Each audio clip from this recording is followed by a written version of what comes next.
thing about offence, isn't it? When people say they're offended, it's that just because you're offended, it doesn't mean you're right, you know? It's... Feelings are personal. Some people are offended by equality. So what? You know, so you can't second-guess people. If you try and please everyone, you'll please no one. Ricky Gervais has built a reputation for speaking his mind, no matter how controversial the topic. Whether he's tearing into Hollywood's elite or calling out the absurdities of cancel culture, he never sugarcoats his opinions. And this time, he did it again. In a recent interview, he unleashed a scathing critique of The View and Hollywood's obsession with political correctness. What followed was nothing short of a reality check that left Whoopi Goldberg speechless. The clash between them was raw, unfiltered, and the tension in the room was thick. You could almost feel the heat radiating as the audience hung on every word, clearly loving the back and forth. So, what exactly did Ricky say that left Whoopi lost for words? Trust me, you won't want to miss this. It gets intense, and it's far from your typical Hollywood drama. Ricky Gervais has never been one to hold back. Whether he's skewering Hollywood elites at the Golden Globes or taking on cancel culture in his stand-up specials, he always speaks his mind, no matter the backlash. This time, though, he took aim at something even more controversial: political correctness and the ever-growing sensitivity around humor. In his latest appearance, he didn't just tiptoe around the topic, he dove straight in, calling out the fragile state of modern comedy. But not everyone was on board. Whoopi Goldberg, a staunch advocate for social awareness, found herself in direct conflict with Ricky's unfiltered perspective. When the conversation turned to his controversial humor, Ricky didn't just stand his ground, he doubled down. His brutal reality check left the room buzzing and the audience on edge, unsure of where this fiery exchange would go next. It was an intense moment, and the tension between them was palpable. It's that, just because you're offended, it doesn't mean you're right. You know, this is about feelings, and feelings are personal. Some people are offended by equality. So what? You know, so you can't second-guess people. If you try and please everyone, you'll... The air in the room shifted. A beat of silence, then the tension hit like a wave. Some laughed, others shifted uncomfortably. But one thing was clear. Ricky had just made his point, and it couldn't be ignored. Whoopi Goldberg, on the other hand, was frozen in place. You could almost see the gears turning in her mind, trying to process the blunt truth Ricky had just dropped. For a moment, the room was thick with anticipation. Everyone sensed that Whoopi was about to respond, and she didn't disappoint. With a deep breath, she straightened up, her voice measured, yet determined. "Ricky, don't you think comedians should be more responsible with their jokes?" The key question hung in the air. But Ricky didn't flinch. Oh no. What followed was a smirk, a knowing, confident smirk that screamed, "I've been waiting for this." He leaned in just slightly, the audience caught in the electric moment, ready. For the next exchange, Whoopi wasn't amused. She pushed on, undeterred by Ricky's smirk, passionately arguing that humor should evolve, that comedians have a responsibility to be mindful of their words, especially in a world where a single joke can spark chaos. But Ricky? He wasn't buying it. His face didn't budge. He didn't back down, not even for a second. And the room knew it. This wasn't just a battle of words. It was a showdown. At this point, Whoopi's frustration was impossible to miss. She shook her head, exasperated, her usual calm demeanor cracking under the pressure. The air in the room grew heavier with each passing second, a palpable tension that only intensified when Ricky decided to go in for the kill. Whatever he said next sent the crowd into a frenzy. Laughter erupted, followed by applause. Even the other co-hosts couldn't contain their reactions, caught off guard by the sheer force of Ricky's words. The moment had completely shifted, and it was clear Ricky had won this round. Whoopi, visibly defeated, had no quick comeback, no witty retort, no sharp final word. Instead, she forced a tight-lipped smile, the kind that says, "I've lost, but I won't admit it." She sat back, arms crossed, nodding slightly as though conceding, "Okay, you got me this time."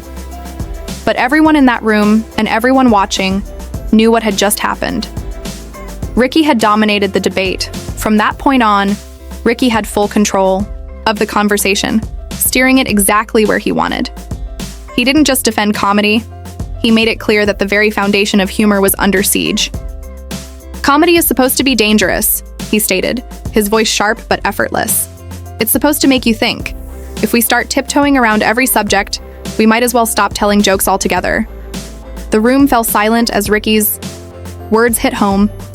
He wasn't just talking about comedy, he was calling out the fear that has gripped so many comedians today.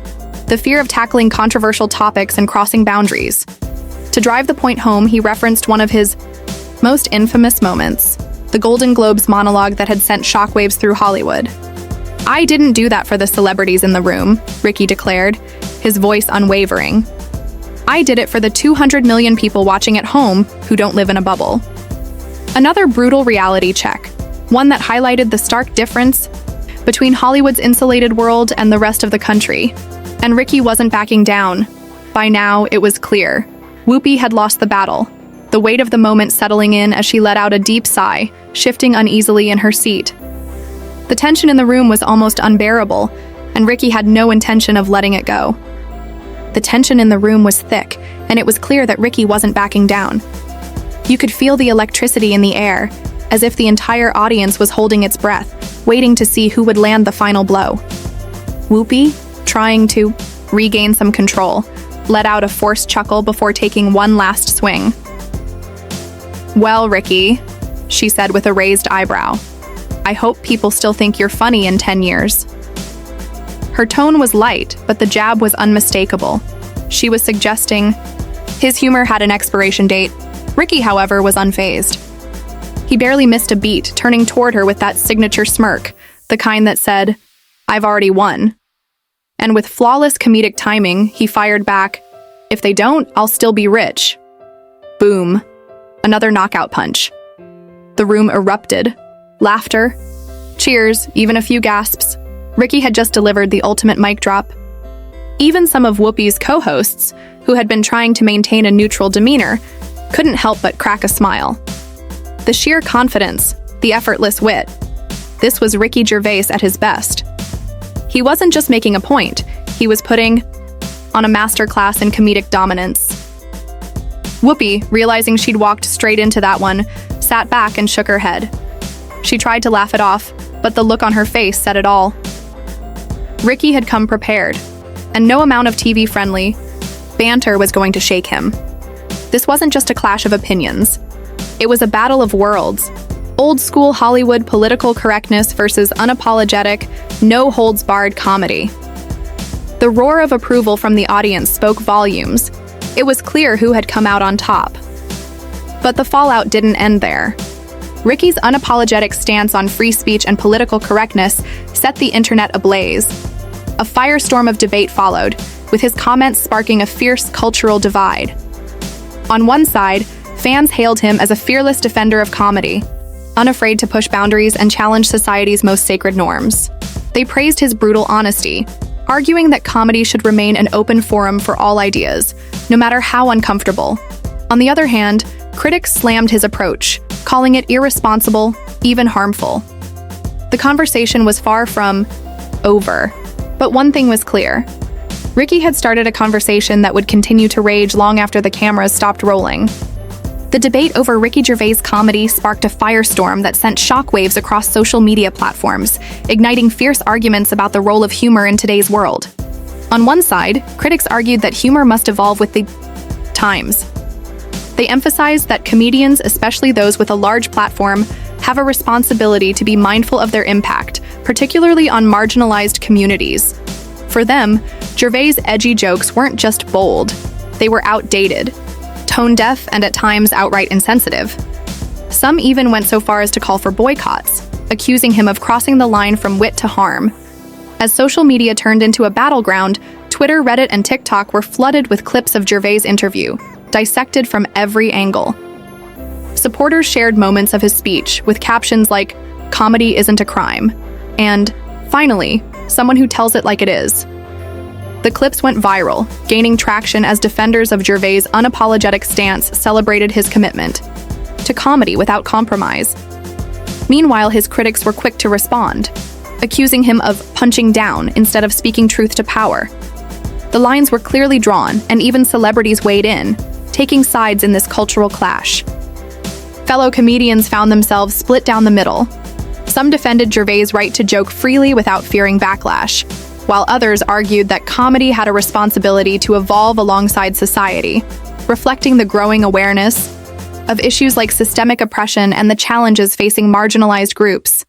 Late-night talk shows, podcasts, and op-ed articles soon turned the moment into a broader conversation about cancel culture, artistic freedom, and the fine line between comedy and offense. What was once a single interview had now become a national discussion, pitting free speech against sensitivity and challenging long-held norms about what's acceptable in humor. Whether people loved or hated what he said, one thing was undeniable. Ricky Gervais had once again sparked a conversation that wasn't going away anytime soon. This debate is far from new. In an era dominated by cancel culture, comedians like Gervais often find themselves at the center of controversy. The question that keeps resurfacing is an age-old one. Should comedy have boundaries, or should it remain an unfiltered space where no topic is off-limits? For Gervais, the answer is clear. Comedy, in its truest form, is meant to challenge perspectives, push boundaries, and entertain.